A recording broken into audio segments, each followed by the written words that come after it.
18 giờ ngày 30 tháng 4, Bộ Y tế Việt Nam thông báo không ghi nhận thêm ca dương tính corona nào, tức là 6 ngày qua không thêm ca nhiễm mới và 14 ngày không thêm ca lây nhiễm trong cộng đồng. Corona rõ ràng là một thảm họa. Và theo cách phân loại của một bộ truyện tranh tôi yêu thích thì nó được xếp vào thảm họa cấp độ cao nhất, cấp độ thần. Nói về thần, trong tôn giáo Ấn Độ, thần hủy diệt cũng chính là biểu tượng của sự hồi sinh, sự thịnh vượng. Việc thay đổi từ cái cũ sang cái mới luôn có đau đớn, có thể là đau đớn chết đi sống lại. Theo triết lý của khoa học xã hội, nghịch lý này lại rất hợp lý.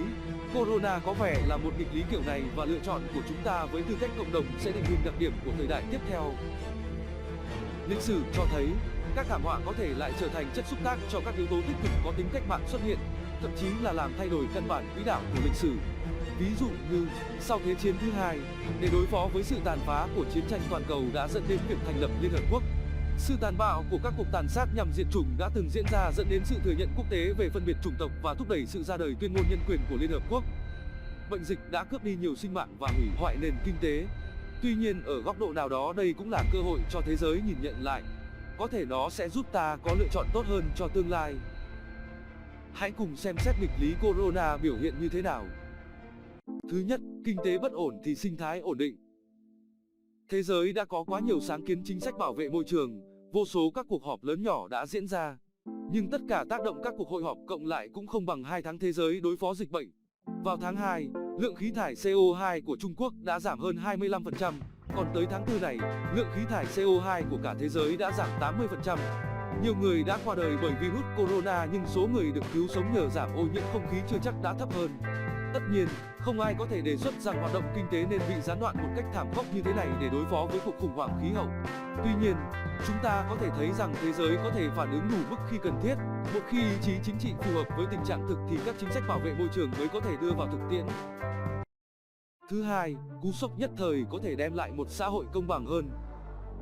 Sự sa thải và thất nghiệp hàng loạt đã dẫn đến mức độ can thiệp mạnh của nhà nước để bảo vệ công dân và doanh nghiệp. Đan Mạch có kế hoạch trả 75% tiền lương của nhân viên trong các công ty tư nhân bị ảnh hưởng bởi đại dịch này để giúp cho họ và doanh nghiệp của họ vượt qua khủng hoảng.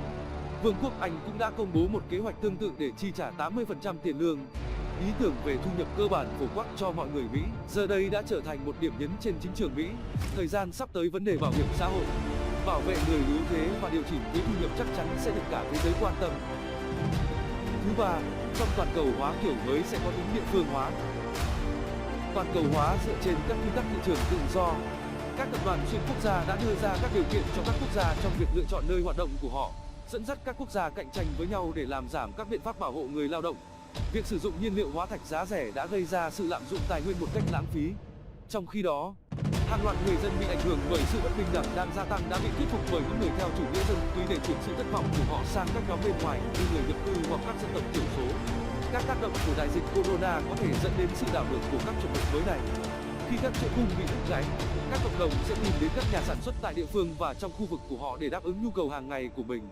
Khi một thiết bị tiêu dùng bị hỏng, mọi người sẽ cố gắng sửa chữa nó thay vì mua một thiết bị mới. Đồng thời, mọi người sẽ ngày càng quen thuộc với việc kết nối với người khác thông qua các cuộc gọi video qua Internet, điều khiến cho bất kỳ ai ở bất kỳ đâu trên thế giới đều cảm thấy gần gũi nhau. Kết nối không tiếp xúc sẽ là một đặc điểm nổi bật của thời đại mới.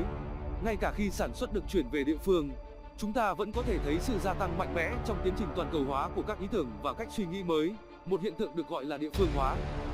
Thứ tư, thảm họa là thứ khơi dậy lòng nhân ái.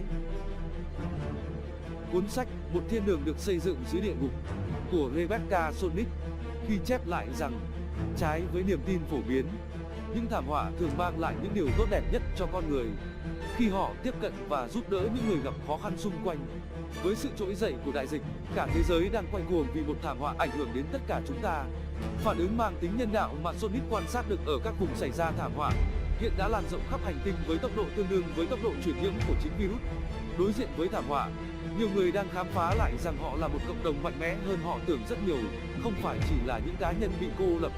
Cụm từ giãn cách xã hội ít nhiều lại có ý nghĩa đưa mọi người lại gần nhau hơn trong tình đoàn kết nhiều hơn bao giờ hết. Chúng ta có thể thấy, việc khám phá lại giá trị của cộng đồng này có tiềm năng trở thành yếu tố quan trọng nhất trong việc định hình nên hướng đi của thời đại tiếp theo. Khi cơn khủng hoảng virus corona bắt đầu nguội đi và một trật tự xã hội mới xuất hiện, tình trạng khẩn cấp hơn về biến đổi khí hậu và sụp đổ sinh thái sẽ vẫn tiếp tục trở nên ngày càng cấp bách. Nếu chúng ta có thể thay đổi nền tảng của nền văn minh từ việc dựa trên sự giàu có sang một nền tảng dựa trên thái độ trân trọng cộng đồng, có thể chúng ta có cơ hội tạo ra một tương lai tốt hơn. Ở góc nhìn nào đó, thảm họa Covid-19 mang lại một cơ hội cho loài người, mà mỗi người đều có thể cùng tham gia với tư cách một cộng đồng.